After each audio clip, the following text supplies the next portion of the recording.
ഈശംസിയാൽ ഏറ്റവും സ്നേഹം നിറഞ്ഞ സഹോദരി സഹോദരന്മാരെ, പരിശുദ്ധമറിയത്തിൻ്റെ സ്വർഗാരോപണത്തിരുന്നാളിന് ഒരുങ്ങുന്ന ഈ ദിവസങ്ങളിൽ ഇന്ന് നമ്മൾ ശ്രവിക്കുന്നത് പരിശുദ്ധമറിയം ആട്ടിടയന്മാരുടെ സന്ദർശനത്തിന് ശേഷം പരിശുദ്ധമറിയം എന്ത് ചെയ്തു എന്ന് വിശുദ്ധ വിവരിക്കുന്ന ഭാഗമാണ്. പരിശുദ്ധ മാതാവ് ഈ കാര്യങ്ങളെക്കുറിച്ചെല്ലാം ധ്യാനിച്ചുകൊണ്ടിരുന്നു എന്നാണ് പറയുന്നത്. ഈ കാര്യങ്ങളെക്കുറിച്ചെല്ലാം ചിന്തിച്ചുകൊണ്ടിരുന്നു. പഴയ 17-ാമത്തെ വാക്യം 19-ാം വാക്യത്തിൽ മറിയമാകട്ടെ ഇവയെല്ലാം തൻ്റെ ഹൃദയത്തിൽ സൂക്ഷിച്ച് ധ്യാനിച്ചു പോന്നു എന്നാണ്. പരിശുദ്ധ മാതാവ് എല്ലാ കാര്യങ്ങളും ഹൃദയത്തിൽ ഉൾച്ചേർത്ത് ജീവിച്ച ധ്യാനോപാസകയായൊരു വ്യക്തിയായിരുന്നു. പരിശുദ്ധ മാതാവിൻ്റെ ആ ധ്യാനനിരതമായ ജീവിതത്തെക്കുറിച്ചാണ് നമ്മളിന്ന് ധ്യാനിക്കുന്നത്. പരിശുദ്ധമറിയം ദൈവികമായ സത്യങ്ങളുടെ മുമ്പിൽ ധ്യാനനിരതയായിരുന്നു. ദൈവിക രഹസ്യങ്ങൾ തൻ്റെ ഹൃദയത്തിൽ നിരന്തരം ധ്യാനിച്ചിരുന്നു എന്നാണ് സൂക്ഷ്മമായി സുവിശേഷം രേഖപ്പെടുത്തുന്ന ചിത്രകാരൻ കൂടിയായ വിശുദ്ധ ലൂക്ക പറയുന്നത്. പരിശുദ്ധ മാതാവിനെ കുറിച്ച് മനോഹരമായ ഒരു ഐക്കൺ ഉണ്ട്. അവർ ലേഡി ഓഫ് ഹോളി സൈലൻസ്, വിശുദ്ധ നിശബ്ദതയുടെ മാതാവെന്നാണ്. വിശുദ്ധ നിശബ്ദതയുടെ മാതാവ്. ഇറ്റാലിയക്കാരനായ ഒരു കപ്പൂച്ചൻ വൈദികൻ, അദ്ദേഹം വളരെ ചെറുപ്പക്കാരനാണ്. അദ്ദേഹം വരച്ച ഒരു ചിത്രമാണ്, ഐക്കൺ ചിത്രമാണ്. എമിലിയാനോ അന്തോണേച്ചി എന്ന് പറയുന്ന വൈദികനാണ്. അദ്ദേഹം ഇത് വരച്ചതിന് ശേഷം അതിൻ്റെ ഒരു കോപ്പി പരിശുദ്ധ പിതാവ് ഫ്രാൻസിസ് പാപ്പായ്ക്ക് നൽകി കൊടുത്തു. ഫ്രാൻസിസ് പാപ്പ ആ ഐക്കൺ തൻ്റെ വസതിയിലേക്ക് പോകുന്ന ലിഫ്റ്റിൻ്റെ സ്ഥലത്ത്, പറഞ്ഞാൽ സന്ദർശകരെല്ലാം വരുന്നിടത്ത് കാണാവുന്ന രീതിയിൽ ഐക്കൺ വെച്ചിരിക്കുകയാണ്. ഇപ്പോഴും ഐക്കനോടെ കാണുമായിരിക്കാം. ഐക്കൻ്റെ അകത്ത് മാതാവ് ഇരിക്കുന്നത് ഇങ്ങനെയാണ്, സൈലൻസ് പ്ലീസ്. കാരണം പരിശുദ്ധ പിതാവ് ഇത് പ്രത്യേകമായി ഇതിനെ പ്രൊമോട്ട് ചെയ്യാൻ കാരണം വളരെയേറെ ശബ്ദമയമായ ഒരു ലോകമാണ് നമ്മുടേത്. ഒത്തിരി ശബ്ദങ്ങൾ ലോകമാണ്, ഒരുപാട് സംസാരങ്ങൾ. പ്രത്യേകിച്ച് പരിശുദ്ധ പിതാവ് എപ്പോഴും പറയുന്നൊരു കാര്യം, ഇന്നത്തെ വലിയൊരു കോവിഡിനേക്കാൾ വലിയ മാരകമായ ഒരു വിപത്താണ് അമിത സംസാരം, ഗോസിപ്പുകൾ, പരദൂഷണങ്ങൾ വെറുതെ ഇങ്ങനെ പറഞ്ഞുകൊണ്ടേയിരിക്കുന്നു. അതിനിടയിൽ ആവശ്യമുള്ള കാര്യം മാത്രം പറഞ്ഞാൽ മതി, നിശബ്ദതയാണ് നമുക്ക് ആവശ്യം എന്നുള്ള വലിയ സന്ദേശം പരിശുദ്ധ മാതാവ് നൽകുന്നതാണ്. ഇന്നത്തെ ലോകം ശബ്ദപ്രളയത്തിൻ്റെ ഒരു ലോകമാണ്. നമ്മുടെ വീട്ടിൽ, നാട്ടിൽ, തെരുവിൽ, പൊതുസ്ഥലങ്ങളിൽ എപ്പോഴും ശബ്ദമാണ്. നമ്മുടെ പോക്കറ്റിൽ കിടന്നുകൊണ്ട് എപ്പോഴും ഈ മൊബൈൽ ഫോൺ ശബ്ദിച്ചുകൊണ്ടിരിക്കും. നമ്മളെപ്പോഴും അത് കണ്ടുകൊണ്ടിരിക്കും. കുട്ടികളോട് പറയുന്നത് നോക്കരുതെന്ന് പറയും, പക്ഷെ നോക്കരുതെന്ന് പറയുന്ന മാതാപിതാക്കന്മാരും അതെല്ലാം കണ്ടുകൊണ്ടിരിക്കുന്നു. ഒട്ടും നിശബ്ദതയില്ലാത്തൊരു കാലഘട്ടമാണ്. എപ്പോഴും ശബ്ദം നിറഞ്ഞിരിക്കുകയാണ്. ഏകാന്തമായി ഇരിക്കാൻ തന്നെ മനുഷ്യന് ഭയമാണെന്ന്, തനിച്ചിരിക്കാൻ ഭയമാണ്. അപ്പോൾ പരിശുദ്ധ കന്യാമറിയത്തിൻ്റെ ജീവിതത്തിലേക്ക് നോക്കുമ്പോൾ ഏകാന്തതയുടെ, നിശബ്ദതയുടെ, ധ്യാനത്തിൻ്റെ ഒരു ജീവിതമാണ് മാതാവ് നയിച്ചത്. അത് വലിയൊരു മാതൃകയാണ്. ആന്തരിക നിശബ്ദതയുടെ ആഴക്കടലാണ് മാതാവ്. ആന്തരികമായ നിശബ്ദത മിണ്ടാതിരിക്കുന്നതല്ല നിശബ്ദത, ആന്തരികമായൊരു നിശബ്ദത. അത് പരിശുദ്ധ കന്യാമറിയത്തിനുണ്ടായിരുന്നു. അത് ദൈവത്തിൻ്റെ വലിയ അനുഗ്രഹമായിരുന്നു. സുറിയാനി സഭാപിതാവായ മാർ അത്രയും അദ്ദേഹത്തിൻ്റെ ഹിം ഓൺ നേറ്റിവിറ്റി, മാതാവിൻ്റെ ജനനത്തെക്കുറിച്ചുള്ള ഗീതങ്ങളിൽ അവിടെ ഉണ്ണീശോയോട് പറയുകയാണ്. ഉണ്ണീശോയോട് സംസാരിക്കുന്നതായിട്ടാണ്. മഹാസാഗരമായ എൻ്റെ കുഞ്ഞെ, നിനക്ക് വേണ്ടി ഞാനൊരു തുറമുഖമായി തീർന്നിരിക്കുന്നു. തുറമുഖം എപ്പോഴും ശാന്തമായ സ്ഥലമാണ്. കപ്പൽ നങ്കൂരമിട്ടിരിക്കുന്നു. മഹാസാഗരമായ ശിശുവേ, കുഞ്ഞെ, നിനക്ക് വേണ്ടി ഞാനിതാ ഒരു തുറമുഖമായി തീർന്നിരിക്കുന്നു. ഈശോ നങ്കൂരം ഉറപ്പിച്ച തുറമുഖമാണ് പരിശുദ്ധ കന്യാമറിയം എന്നാണ് ആ സഭാപിതാവ് പറയുന്നത്. ലേമ എന്ന് പറയുന്നത് ദി പോർട്ട് ഓഫ് റെസ്റ്റ്. ദൈവപുത്രൻ തുറമുഖമായി നങ്കൂരം ഉറപ്പിച്ച തുറമുഖം. ഇതുപോലെ തന്നെ സെറുവിലെ വിശുദ്ധ യാക്കോബ്, അദ്ദേഹം ഓർത്തഡോക്സ് സുറിയാനി സഭയിൽ വളരെയധികം ആദരിക്കപ്പെടുന്ന വിശുദ്ധനാണ്.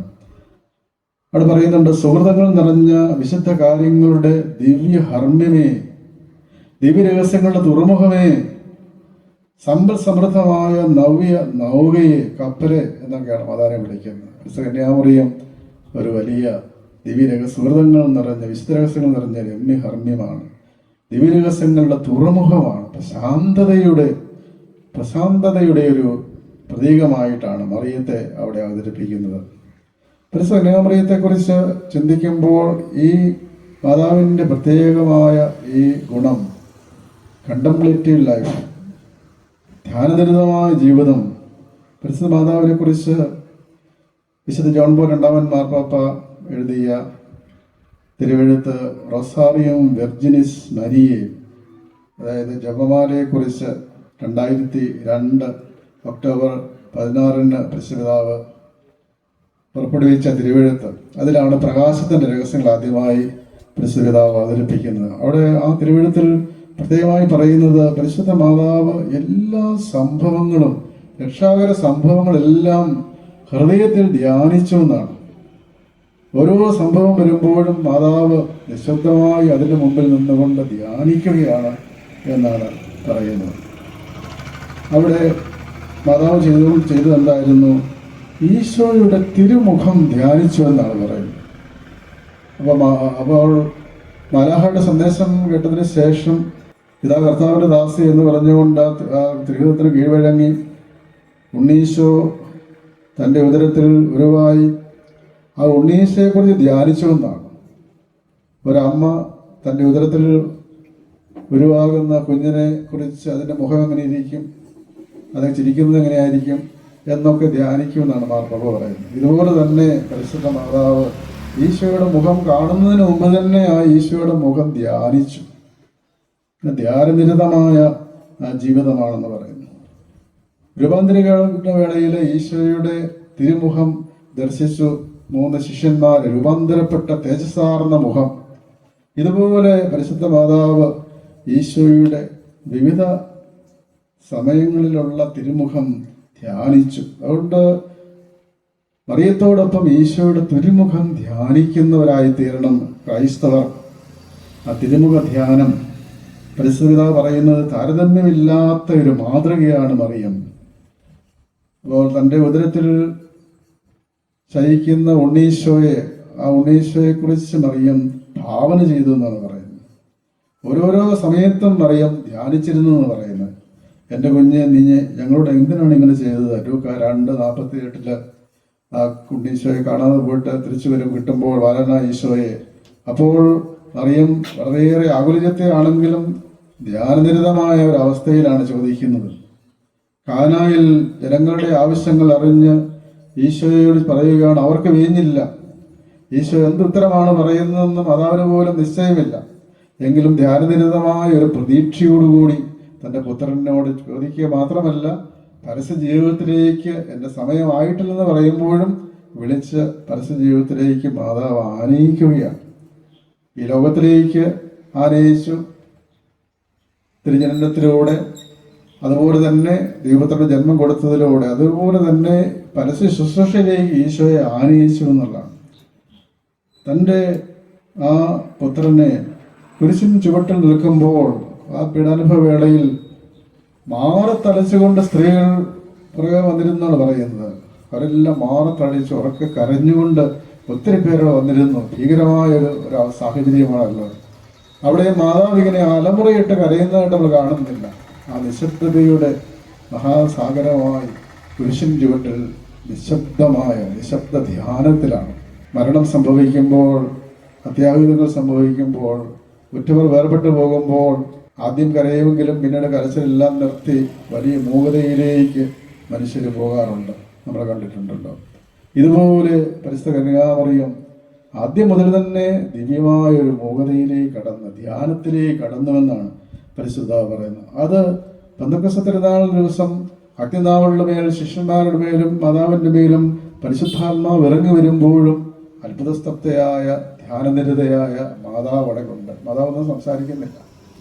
പരിശുദ്ധ കന്യാമറിയത്തിൻ്റെ ജീവിതത്തിൽ ഈശോയുടെ ഓർമ്മ, സക്കാർ എന്ന വാക്കാണ് ഹീബ്രു ഭാഷയിൽ നമ്മളുടെ ദുഹറാന എന്ന വാക്ക് പോലെ, ആ ഓർമ്മ, ഈശോയുടെ ഓർമ്മയിൽ നിറഞ്ഞ ഒരു ജീവിതമായിരുന്നു മാതാവിൻ്റെ ജീവിതം. ഈ ഓർമ്മ എന്ന് പറയുമ്പോൾ വിശുദ്ധ ഗ്രന്ഥത്തിൽ ബൈബിളിലെ ഓർമ്മ എന്ന് പറഞ്ഞാൽ പഴയ കാര്യങ്ങൾ ഓർക്കുന്നതല്ല, പിന്നെയോ പഴയ കാര്യങ്ങൾ ഇന്ന് ഇവിടെ അനുഭവേദ്യമാകുന്നു എന്നൊരു തരത്തിൽ ഓർക്കുന്നതാണ് ആ ഓർമ്മ. പഴയതും പുതിയതും ഭാവിയിലുള്ള കാര്യം കൂടി ചേർന്നുള്ള ഓർമ്മയാണ്. അപ്പോൾ ഈശോയെക്കുറിച്ചുള്ള മറിയത്തിൻ്റെ ഓർമ്മ എന്ന് പറയുന്നത്, ധ്യാനം എന്ന് പറയുന്നത് പണ്ട് കാലങ്ങളുള്ളത് മാത്രമല്ല, ഇപ്പോഴുള്ളതും മാതാവിൻ്റെ കാലത്തുള്ളതും വരാനിരിക്കുന്ന കാലത്തുള്ളതും എല്ലാമുള്ള വലിയ ആ ബിബ്ലിക്കൽ ഓർമ്മ മാതാവിനുണ്ടായിരുന്നതാണ്. അങ്ങനെ മാതാവ് ഒരു ധ്യാന യോഗത്തിൻ്റെ, ദൈവസായുജ്യത്തിൻ്റെ വ്യക്തിയാണ് പരിശുദ്ധ കന്യാമറിയം എന്നാണ്. പ്രത്യേകിച്ച് എങ്ങനെയാണ് ഒരു മനുഷ്യൻ ദൈവവുമായി ബന്ധപ്പെടുന്നത്, എങ്ങനെയാണ് ദൈവവുമായുള്ള ഒരു ഐക്യം മനുഷ്യൻ എങ്ങനെയാണ് സമ്പാദിക്കുവാൻ കഴിയുന്നത്, അതിൻ്റെ ഉത്തമ മാതൃകയാണ് പരിശുദ്ധ കന്യാമറിയം. ഒരു മനുഷ്യന് ദൈവവുമായി എങ്ങനെ അടുക്കാൻ സാധിക്കും? ദൈവം മനുഷ്യനെ അടുപ്പിക്കുന്നു, വലിച്ചടുപ്പിക്കുന്നു, സ്നേഹിക്കുന്നു. പക്ഷെ മാതാവ് അതിന് മാതൃകയാണ്, എങ്ങനെയാണ് കർത്താവിൻ്റെ അടുക്കിലേക്ക് അടുക്കേണ്ടത്. പൗരസ്ത്യ പാശ്ചാത്യ സഭകളിൽ ഈ ദൈവത്തിൻ്റെ അടുക്കിലേക്ക് അടുക്കുന്നതിന് രണ്ട് തരം ചിന്താഗതികളാണ് ഉള്ളത്. പാശ്ചാത്യ സഭയിൽ പറയുന്നത് എങ്ങനെയാണ് ആത്മീയമായ ചൈതന്യത്തിലേക്ക് മനുഷ്യൻ വരുന്നത്, മനുഷ്യന്റെ പ്രകൃതിയിൽ തന്നെ അവനത് സാധ്യമല്ല. പക്ഷെ ആ പ്രകൃതി വേണം, മനുഷ്യ പ്രകൃതി വേണം, മനുഷ്യ സ്വഭാവം വേണം. ആ പ്രകൃതിയിലേക്ക് ദൈവം തൻ്റെ കൃപാദാനം, അതൊരു ഗിഫ്റ്റാണ്, the gift of the grace. ഇപ്പൊ മനുഷ്യന്റെ ആ ജീവിതത്തില് ദൈവത്തിന്റെ ഒരു അനുഗ്രഹം അവന് ലഭിക്കണം. ഗ്രാസിയ സുപ്പോണിക്സ് നാത്തുരാം എന്ന് പറയുന്നത്. അപ്പോൾ മനുഷ്യപ്രകൃതിയിൽ ആ പ്രകൃതിയുടെ മേലാണ് ദൈവത്തിന്റെ കൃപ നൽകുന്നത്, മനുഷ്യ സ്വഭാവത്തിന്മേലാണ്. അപ്പൊ ദൈവകൃപ പ്രകൃതിയെ, മനുഷ്യപ്രകൃതി നീക്കിക്കളയുന്നില്ല, അതിനെ പൂർണ്ണമാക്കുകയാണ് എന്നാണ് പഠിപ്പിക്കുന്നത്. വിശുദ്ധ അഗസ്തീനോസ് പുണ്യവാനും അതുപോലെ തന്നെ പാശ്ചാത്യ വിശുദ്ധരും തോമസ് അക്വീനാസ് പിതാവ് സ്കോളാസ്റ്റിക് ദൈവശാസ്ത്രമൊക്കെ പറയുന്നതാണ്. അത് മനുഷ്യ പ്രകൃതിയിൽ തന്നെ ദൈവത്തെ മനുഷ്യനെ നേടാൻ സാധിക്കുകയില്ല. മനുഷ്യന് ദൈവത്തിൻ്റെ കൃപാദാനം ആവശ്യമാണ്, കൃപാവരം ആവശ്യമാണ്. ആ കൃപാവരം എന്ന ദാനം ലഭിക്കുമ്പോൾ ആ കൃപയോട് സഹകരിച്ച് ദൈവത്തെ പ്രാപിക്കുക, ഇതാണ് പാശ്ചാത്യ സഭയുടെ എല്ലാ ചിന്തകളും. എന്നാൽ പൗരസ്ത്യ സഭകളിൽ മറ്റു രീതിയിലാണ് നൽകുന്നത്. അതായത് ഈ കൃപ എന്ന് പറയുന്നത് ഒരു ക്രിയേറ്റഡ് ഗിഫ്റ്റ്, ഒരു സൃഷ്ട ദാനമല്ല, മറിച്ച് കൃപയെന്ന് പറയുന്ന മനുഷ്യനെ സൃഷ്ടിക്കുമ്പോൾ തന്നെ ദൈവം മനുഷ്യനില് അന്തർലീനമായി നൽകി, മനുഷ്യ പ്രകൃതിയിൽ തന്നെ ദൈവത്തിന്റെ കൃപ നൽകിയിരിക്കുന്നതാണ് പറയുന്നത്. മനുഷ്യനെ എങ്ങനെയാണ് സൃഷ്ടിച്ചത്? അവനെ തൻ്റെ ഐക്കോൺ ആൻഡ് ഹോമോയോസിസ്, അതായത് മനുഷ്യനെ ദൈവം തൻ്റെ ഛായയിൽ, അതാണ് ഐക്കൺ. ഹോമോയോസിസ് എന്ന് പറഞ്ഞാൽ തൻ്റെ സാദൃശ്യത്തിലും സൃഷ്ടിച്ചിരിക്കുന്നു. അപ്പൊ മനുഷ്യനെ സൃഷ്ടിച്ചത് തന്നെ ദൈവത്തിന്റെ ഛായയിലാണ്. പക്ഷെ ഈ ഛായ, ആ ഛായയെ സൃഷ്ടിക്കപ്പെട്ട മനുഷ്യൻ ദൈവത്തിന്റെ സാദൃശ്യത്തിലേക്ക് വിളിക്കപ്പെട്ടിരിക്കുന്നു. ആ സാദൃശ്യത്തിലേക്ക് പോകുവാനുള്ള സാധ്യത എല്ലാവരിലും ഉണ്ട്. വീണ് പോകുന്നവരും പാപികളിലും എല്ലാം ഉണ്ട്. പക്ഷെ അവനത് ദൈവസാദൃശ്യത്തിലേക്ക് നീങ്ങണം. അവൻ്റെ മനുഷ്യ പ്രകൃതിയെ, അവൻ മനുഷ്യൻ സൃഷ്ടിച്ചതെല്ലാം നന്നായിരിക്കുന്നു എന്നാണ് ദൈവം പറയുന്നത്. എല്ലാം നന്നായിരിക്കുന്നു, മനുഷ്യൻ നന്നായിരുന്നു. പക്ഷേ അവൻ എന്ത് ചെയ്യണം? ഈ ദൈവപ്രകൃതിയിലേക്ക്, ദൈവത്തിൻ്റെ ആ അനുഗ്രഹത്തിലേക്ക് അവൻ വളരണം.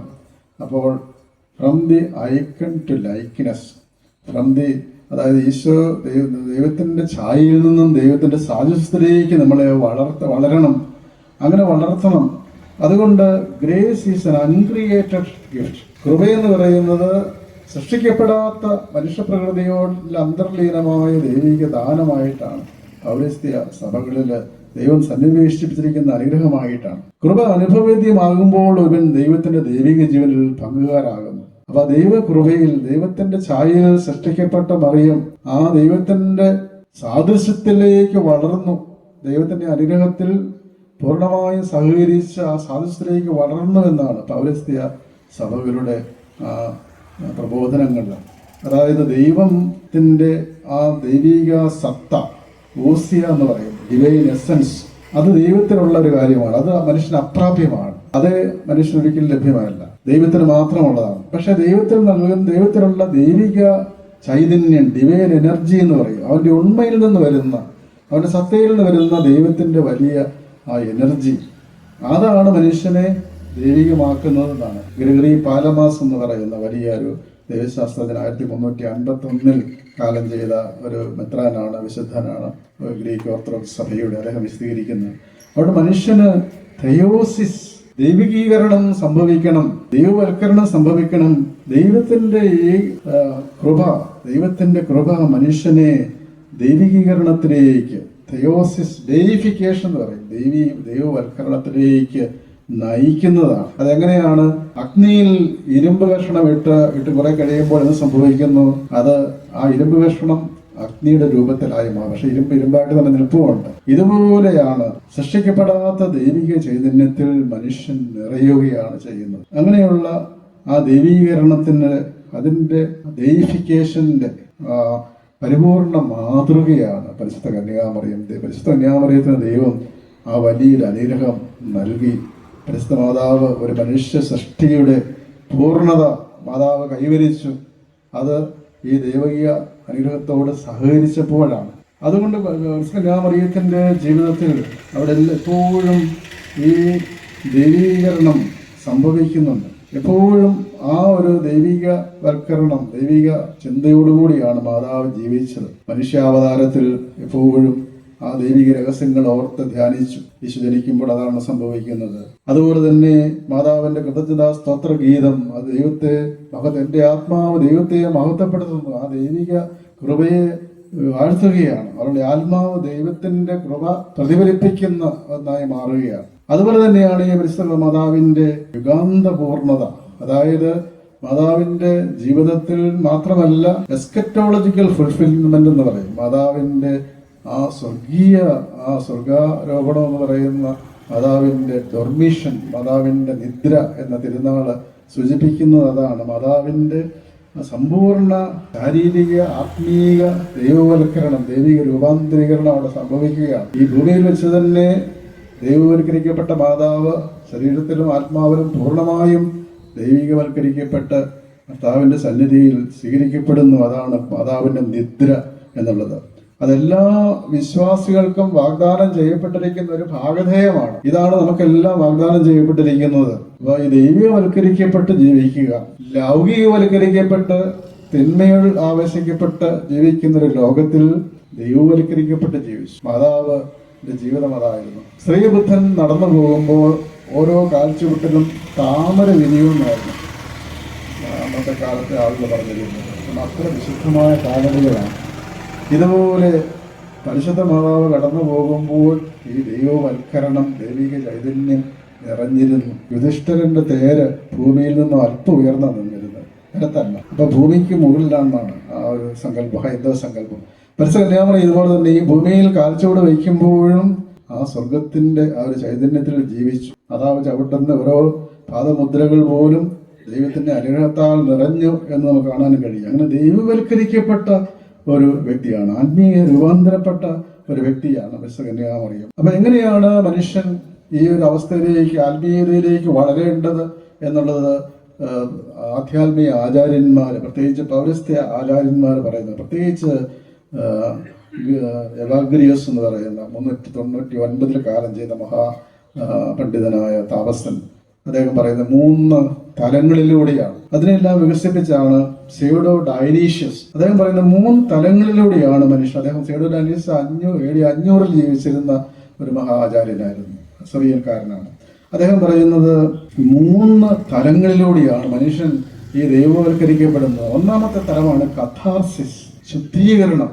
മനുഷ്യൻ അവന്റെ പാപത്തെക്കുറിച്ചും കുറവുകളെക്കുറിച്ചും എല്ലാം പശ്ചാത്തപിച്ച് ശുദ്ധീകരിക്കപ്പെടണം. അതാണ് കഥാർസിസ് എന്ന് പറയുന്നത് ഗ്രീക്ക് ഭാഷ. രണ്ടാമത്തെ അവസ്ഥ, ആ ശുദ്ധീകരണത്തിന്റെ ഒരു കാലഘട്ടം, മനുഷ്യന്റെ ആ ജഡികമായ, ഭൗതികമായ, സ്വാർത്ഥമായ ആ ഒരു ചിന്തകളുടെ രീതിയിലുള്ള ജീവിതം, ലാഭേച്ഛയിൽ, സ്വാർത്ഥതയിൽ, മറ്റുള്ളവർക്ക് ഉപദ്രവങ്ങൾ വരുത്തുന്ന അങ്ങനെയൊക്കെയുള്ള വല്ല പരുക്കനായ ദൈവനിഷേധപരമായ, മനുഷ്യനിഷേധപരമായ ജീവിതം ഉള്ള ആളുകൾ ഒരു കഥാർസിസ് അവർക്ക് ഉണ്ടാകണം, ശുദ്ധീകരണം ഉണ്ടാകണം. രണ്ടാമത്തെ അവസ്ഥയാണ്, അതിൽ നിന്നും ശുദ്ധീകരിക്കപ്പെട്ട് പാപത്തെക്കുറിച്ച് പശ്ചാത്തപിച്ച് അനുദപിച്ച് അവൻ രണ്ടാമത്തെ തലത്തേക്ക് കയറുകയാണ്. അതാണ് തിയോറിയ, ഇലൂമിനേഷൻ, ദൈവിക പ്രകാശം അവന് കിട്ടുകയാണ്.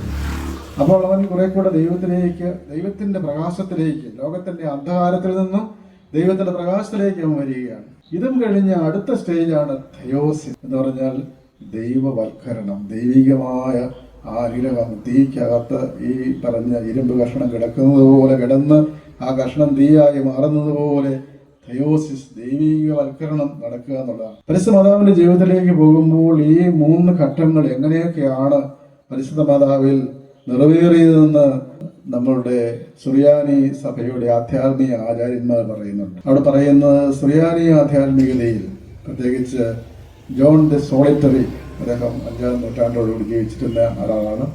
അവിടെ തന്നെ അതിനുശേഷം ഉണ്ടായ ജോസഫ് ഹസായ, അതായത് ജോസഫ് ദ സീയർ എന്ന് പറഞ്ഞാൽ വലിയ ദാർശനികനായ ജോസഫ്, അദ്ദേഹമൊക്കെ ഉയർത്തിയ ആശയങ്ങളാണ്. അതായത് 3 തലങ്ങളിലൂടെയാണ് മനുഷ്യൻ ഈ ഒരു ആത്മീയതയിലേക്ക് വളരുന്ന സുറിയാനി സഭയുടെ ചിന്തയനുസരിച്ച്. ഒന്നാമത്തെ സ്റ്റേജ് പഗ്രാനൂസ എന്ന് പറഞ്ഞാൽ ശരീരത്തിന്റെ ലെവലിലുള്ള ജീവിതം. അപ്പൊ ഓരോ മനുഷ്യനും തന്റെ ശരീരം ലൗകിക തൃഷ്ണതയുടെ ജീവിച്ച മനുഷ്യൻ അതിൽ നിന്നെല്ലാം ശുദ്ധീകരിക്കപ്പെടുക. മുമ്പ് പറഞ്ഞതുപോലെ തന്നെ കഥാർസിസ്, അതാണ് പഗ്രാനൂസ. ശാരീരികമായ തൃഷ്ണകള്, ശാരീരികത്തിൻ്റെതായ ചിന്തകൾ, ലൗകികമായ സ്വാർത്ഥമായ ജഡികമായ താല്പര്യങ്ങൾ, ആ ഒരു തലത്തിൽ നിന്ന് അവനെ മാറ്റിയെടുക്കണം. എന്നാൽ പരിശുദ്ധ കന്യകാമറിയത്തെ സംബന്ധിച്ചിടത്തോളം അങ്ങനെയൊരു കഥാർസിസിന്റെ പഗ്രാനൂസ എന്നുള്ള സ്റ്റേജ് മറിയത്തിന് ആവശ്യമായിരുന്നില്ല എന്നാണ് സഭാപിതാക്കന്മാർ പറയുന്നത്. കാരണം എന്താണ്? ലൗകിക തൃഷ്ണതയുടെ ചേറ്റിൽ മാതാവിന്റെ ശരീരം മലിനമായില്ല, മനസ്സും മലിനമായില്ല. ആ ശരീരത്തിന്റെ ഒരു ശുദ്ധീകരണം. അങ്ങനെ ലൗകിക തൃഷ്ണകൾ എന്ന് പറഞ്ഞാൽ എന്തൊക്കെയാണ്? ലൗകിക തൃഷ്ണകൾ എന്ന് പറയുമ്പോൾ ലൗകികമായ താല്പര്യങ്ങൾ, ജഡികമായ താല്പര്യങ്ങൾ, സ്വാർത്ഥമായ താല്പര്യങ്ങൾ, ഇതെല്ലാമാണ്. അതിനാൽ മലിനമായില്ല. അവളുടെ നിത്യകന്യാത്വവും ശാരീരിക വിശുദ്ധീകരണവും വഴി അവൾ കർത്താവിൻ്റെ ആ വലിയ കൃപയാൽ അവൾ ആ ഒരു കഥാർസിസിന്റെ വിധേയമാകാതെ തന്നെ ദൈവം മറിയത്തെ സൂക്ഷിച്ചു എന്നാണ് പറയുന്നത്. ഇപ്പം നമ്മളെ സംബന്ധിച്ചിടത്തോളം നമ്മൾ ഈ ശാരീരികമായ പഗ്രാനൂസ ആ ഒരു ലെവലിൽ മറിയത്തിൻ്റെ മാതൃകയിൽ നമ്മൾ ഈ തൃഷ്ണകളെയൊക്കെ അതിജീവിച്ച് കർത്താവിന് വേണ്ടി നമ്മെ തന്നെ സമർപ്പിക്കണം. മറിയം തൻ്റെ ശരീരവും ആത്മാവും വിശുദ്ധീകരിച്ച് സമർപ്പിച്ചു, കർത്താവിന് കൊടുത്തു. അപ്പോൾ മറിയം തൻ്റെ പരിശീലിതമായ ശുദ്ധ ശരീരം അവതരിച്ച വചനത്തിന്റെ ആലയമാക്കിയെന്നാണ്. അപ്പോൾ ഡിസിപ്ലിൻഡ് ബോഡി എന്നാണ്. മാതാവിന്റെ ശരീരം പരിശീലനം സിദ്ധിച്ച ആധ്യാത്മിക പരിശീലനം എന്ന് പറഞ്ഞാൽ നിരന്തരമായ പ്രാർത്ഥനയും സുഹൃതങ്ങളുടെ അഭ്യസനവുമാണ്. അങ്ങനെ ചെയ്ത് മാതാവ് തൻ്റെ ശരീരം അവതരിച്ച വചനത്തിന്റെ ആലയമാക്കി. അപ്പൊ അതുകൊണ്ട് പഗ്രാനൂസ എന്നുള്ള ആ ഒരു വിമലീകരണ ആ ഒരു സ്റ്റേജ്, ഒരു തലം മാതാവിന് ആവശ്യമില്ല. മാതാവ് ഒരു വിശുദ്ധ പാത്രമായി പരിശുദ്ധ ലൂക്കാ വളവിനെ ഒരുക്കി. ഒന്നാമതാണ് പഗ്രാനൂസ, ശരീരത്തിന്റെ ലെവൽ, ശരീരത്തിന്റെ ഘട്ടം. രണ്ടാമത്തതാണ് നഫ്സാനൂസ, മനസ്സിന്റെ ആ ഘട്ടം. മനസ്സിന്റെ ഒരു വിശുദ്ധീകരണം ആവശ്യമാണ്. മനസ്സിന്റെ ഇച്ഛയുടെ, ആഗ്രഹങ്ങളുടെ, ശാരീരികമായിട്ടുള്ള തൃഷ്ണകൾ, ശാരീരികമായ അഭിലാഷങ്ങൾക്ക് അതീതമായി മനസ്സിന്റെ അഭിലാഷങ്ങൾ, അതിനെ സംബന്ധിച്ച് മാതാവ് ആ ഒരു രണ്ടാമത്തെ സ്റ്റേജിലേക്ക് മാതാവ് എന്താണ് ചെയ്തത്? മാതാവിനെ സംബന്ധിച്ചോളം ആ ഒരു സ്റ്റേജും കടന്നവളാണ് മാതാവ്. കാരണം പരിശുദ്ധ കന്യകാമറിയം എങ്ങനെയായിരുന്നു? മനസ്സിൽ അവളുടെ ആത്മാവ് ദൈവിക വചനത്തോട് സമ്പൂർണ്ണ ശ്രദ്ധയുള്ളവളായി. മലഹ പറയുന്ന ആ വചനം മറിയം ചോദിച്ച് മനസ്സിലാക്കി സമ്പൂർണ്ണ ശ്രദ്ധ, വിനീതമായ പ്രതികരണശേഷി. വചനം കേട്ടിട്ട് എങ്ങനെയാകട്ടെന്നല്ല, നീ പറഞ്ഞതുപോലെ ആകട്ടെ, അതിനോട് പ്രതികരിച്ച് അതിനോട് സഹകരിക്കുക, ദൈവസന്ധം സഹകരിക്കുക. പ്രകാശിതമായ ഒരു ആത്മാവ്, പ്രകാശിതമായ ഒരു മനസ്സ്, നഫ്സ, ആ മനസ്സ് മാതാവ്, ആ ഒരു ആത്മാവ് ഉണ്ടായിരുന്നു. അതാണ് പ്രകാശിതമായ മനസ്സ്. അത്രയും പറയുന്നത് സൂര്യപ്രകാശം ഒരു കണ്ണിലേക്ക് വീഴുമ്പോൾ ആ പ്രകാശത്താൽ പൂർണ്ണമായ ആ പ്രകാശത്താൽ നമ്മൾ നിറയുന്നു, പ്രകാശം കാണാൻ സാധിക്കുന്നു. ഇതുപോലെ ദൈവിക തേജസ് മാതാവിൽ നിറഞ്ഞു നിൽക്കത്തക്ക തരത്തിൽ പരിശുദ്ധ കന്യാമറിയം, ആ കന്യാമറിയത്തിന്റെ കണ്ണ് വിമലമായിരുന്നു എന്നാണ്. ഷഫിയൂസ എന്ന വാക്കാണ് അവിടെ ഉപയോഗിക്കുന്നത്. മാതാവിന്റെ കണ്ണുകൾ അത് പ്രകാശിതമായ കണ്ണാണ്, കലർപ്പില്ലാത്ത ഇല്ലൂമിൻഡ് ഐസ് എന്ന് പറയും. കലർപ്പില്ലാത്ത കണ്ണുകളാണ്, പാപത്തിന്റെ കലർപ്പില്ലാത്ത ദൈവിക തേജസ് നിറഞ്ഞ തിളങ്ങുന്ന ജ്വലിക്കുന്ന തിളങ്ങുന്ന പ്രകാശം നൽകുന്ന പ്രത്യാശയുടെ കണ്ണുകളാണ്. നമ്മൾ രോഗമൊക്കെ ഉണ്ടാകുമ്പോൾ അസുഖം വരുമ്പോഴൊക്കെ ഡോക്ടർമാർ ആദ്യം നോക്കുന്ന കണ്ണിലേക്കാണ്.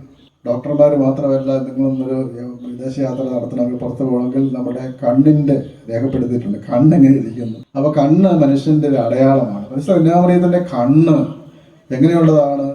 അത് ട്രാൻസ്പെരന്റ് ഐസ് എന്ന് പറയും. വിശദീകൃതമായ പ്രകാശിതമായ കണ്ണുകളാണ്. അതിൽ യാതൊരു കാപട്യമില്ലാത്ത കണ്ണാണ്, കാലുഷ്യമില്ലാത്ത കണ്ണാണ്, ദൈവത്തെ നോക്കുന്ന കണ്ണാണ്, സഹോദരങ്ങളുടെ ആവശ്യങ്ങളിൽ ഓടിയെത്തുന്ന കണ്ണാണ്. കാനായിൽ വെള്ളം വീഞ്ഞു തീർന്നു പോയപ്പോൾ അത് ആദ്യം അറിയുന്നത് പരിശുദ്ധ കന്യാമറിയമാണ്. കാരണം ആ കണ്ണ് ഓരോരുത്തരും അവരുടെ കണ്ണ് പാത്രത്തിലാണ്, എല്ലാവരും കഴിച്ചുകൊണ്ടിരിക്കുകയാണ്, കഴിക്കുകയും കുടിക്കുകയാണ്. പക്ഷെ മാതാവിന്റെ നോട്ടം എവിടെയാണ്? മാതാവിന്റെ നോട്ടം എപ്പോഴും അവർക്കാണ് ആവശ്യമുള്ളത്. ചോദിക്കാതെ തന്നെ ആവശ്യങ്ങൾ അറിഞ്ഞ് ചെയ്യുവാൻ കഴിയുന്ന ആ ഒരു നോട്ടം, ആ ഒരു ശ്രദ്ധ. ഒരു വീട്ടില് ഒരമ്മ 4-5 മക്കളുണ്ട്, ഓരോ കുഞ്ഞിനെയും നോക്കും. അപ്പൊ അത് ശ്രദ്ധിക്കുന്നതാണ്, ആ ദൈവം നൽകുന്ന ഒരു ദാനമാണ്. അപ്പൊ അങ്ങനെ നോക്കി ശ്രദ്ധിച്ച് ആ ദൈവികമായ ആ ഒരു കാഴ്ച മാതാവിനുണ്ടാകും, ആ ദൈവികമായ കാഴ്ച. അപ്പൊ ആ ഒരു കാഴ്ചയാണ്. അതുകൊണ്ട് മാതാവിനെ സംബന്ധിച്ചിടത്തോളം ആ ഒരു തലം നഫ്സാനൂസ എന്ന തലം വാസ്തവത്തില് അത് മാതാവിൽ പൂർണ്ണമായും നിറവേറിയ ഒരു തലമാണ്. അടുത്തതാണ് റൂഹാനൂസ, പരിശുദ്ധാത്മാവിൽ നിറഞ്ഞ അവസ്ഥ. ഈ അവസ്ഥ ആചാര്യന്മാർ പറയുന്നത് ഭൂമിയിൽ വളരെ ചുരുക്കം ചിലർക്ക് മാത്രമേ അത് ആ ഒരു അവസ്ഥയിൽ എത്താൻ കഴിയുകയുള്ളൂ. ഒരു മനുഷ്യ വ്യക്തിയിൽ പരിശുദ്ധ റൂഹ ആവസിക്കുന്ന ആലയമായി തീരുന്ന അവസ്ഥ, ദൈവികമായ പരിശുദ്ധ റൂഹായുടെ ചിന്തകളോട് അനുരൂപപ്പെട്ട ദൈവികമായി ജീവിക്കുന്ന പരിശുദ്ധാത്മാവിൽ നിറഞ്ഞ ഒരവസ്ഥ, അവാച്യമായ ദൈവികമായ ഒരു അനുഗ്രഹത്തിന്റെ അവസ്ഥയാണ്. അങ്ങനെ ചുരുക്കം ചിലർക്ക് ലഭിക്കുകയുള്ളൂ. അത് ലഭിച്ച ഒരാളാണ് പരിശുദ്ധ കന്യാമറിയം, റുഹാനായിസ്. അപ്പോൾ ആ ഒരു കണ്ണുകളുടെ കാഴ്ച മാതാവിനുണ്ടായിരുന്നു. മാതാവ് ആധ്യാത്മിക തലങ്ങൾ നോക്കുമ്പോൾ ആധ്യാത്മിക ഒരു ആചാരീയ തന്നെയാണ് മാതാവ്. ആ ഒരു ആധ്യാത്മികതയുടെ ഉത്തുംഗ ശൃംഗത്തിലെത്തിയ വ്യക്തിയാണ്. ജീവിതത്തിൻ്റെ കഷ്ടപ്പാടുകളിലും സഹനങ്ങളിലും കുരിശുകളിലും നെട്ടോട്ടങ്ങളിലും എല്ലാം വ്യാപരിക്കുമ്പോഴും നിരന്തരമായ ധ്യാനത്തിൻ്റെ ആ ചൈതന്യം വിടാതെ മാതാവ് ജീവിച്ചു. ഇപ്പം നമ്മുടെ ക്രിസ്തീയ ജീവിതത്തിനും പരിശുദ്ധ മാതാവ് നൽകുന്ന വലിയൊരു മാതൃക അതാണ്. ധ്യാനനിരതമായൊരു ജീവിതം, ഏകാന്തതയെ ഭയപ്പെടാതെ, വിഷമസന്ധികളെ അവിടെയൊക്കെ പിടിച്ചു നിൽക്കുവാൻ മാതാവ് എന്ന് പറഞ്ഞില്ല, അലമുറയിട്ട് മാറത്തടിച്ച് കരയുന്നില്ല, ശാന്തമായി അമിതമായി സന്തോഷിക്കുന്നുമില്ല. ആട്ടിടയന്മാർ വരുന്നു, സ്വർഗത്തിൽ നിന്ന് മാലാഖമാര് വരുന്നു, പൂജരാജാക്കന്മാർ വന്ന് സാഷ്ടാംഗം പ്രണമിക്കുന്നു, ഉടനെ നെകളിക്കുന്നില്ല.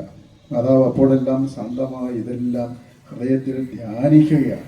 അപ്പം പരിശുദ്ധ മാതാവിൻ്റെ ധ്യാനനിരതമായ ജീവിതം നമുക്ക് വലിയ മാതൃകയാണ്. ലൂക്കായുടെ സുവിശേഷത്തിൽ 2 പ്രാവശ്യം ഈ കാര്യം എടുത്തു പറയുന്നുണ്ട്. അതായത് 1ാമത്തെ പ്രാവശ്യം ആട്ടിടയന്മാർ വന്ന് ഇത് കണ്ടപ്പോൾ ലൂക്കായുടെ സുവിശേഷം 2-ാം അധ്യായം 19-ാം വാക്യം, മറിയമാകട്ടെ, ജനങ്ങളെല്ലാം അത്ഭുതപ്പെട്ടപ്പോൾ മറിയമാകട്ടെ ഇവയെല്ലാം തൻ്റെ ഹൃദയത്തിൽ സൂക്ഷിച്ച് ധ്യാനിച്ചു പോന്നു. ഇതേ അധ്യായത്തിന്റെ അവസാന ഭാഗത്തും 51-ാം വാക്യം അവിടെ പറയുന്നുണ്ട്, ഈശോ അവരുടെ കൂടെ പോയി നസ്സസിൽ ചെന്ന് അവർക്ക് വിധേയനായി ജീവിച്ചു. അവിടുത്തെ അമ്മ കാര്യങ്ങളെല്ലാം ഹൃദയത്തിൽ സൂക്ഷിച്ചു. അപ്പൊ ദൈവിക രഹസ്യങ്ങൾ, ഈ ഭൂമിയെയും ലോകത്തെ മുഴുവൻ ഉൾക്കൊള്ളാൻ കഴിയാത്ത ദൈവിക സത്യങ്ങൾ, അത് ഉൾക്കൊള്ളാൻ കഴിയുന്ന മഹാസാഗരമാണ്. അതുപോലെയാണ് മാതാവിൻ്റെ ഹൃദയം. അതെല്ലാം സൂക്ഷിച്ചു. ഇതുപോലെ നമ്മുടെ ഹൃദയം വിശാലമാക്കുവാൻ, ആധ്യാത്മിക ആന്തരിക നിശബ്ദത കൈവരിക്കുവാൻ, ആ ഒരു കണ്ടംപ്ലേഷൻ, അതിലൂടെ ദൈവവൽക്കരണത്തിലൂടെ ആത്മീയ ചൈതന്യത്തിലേക്ക് വളരുവാനുള്ള കൃപ ലഭിക്കാൻ വേണ്ടി പ്രാർത്ഥിച്ചുകൊണ്ട് നമുക്ക് പ്രാർത്ഥന തുടങ്ങാം.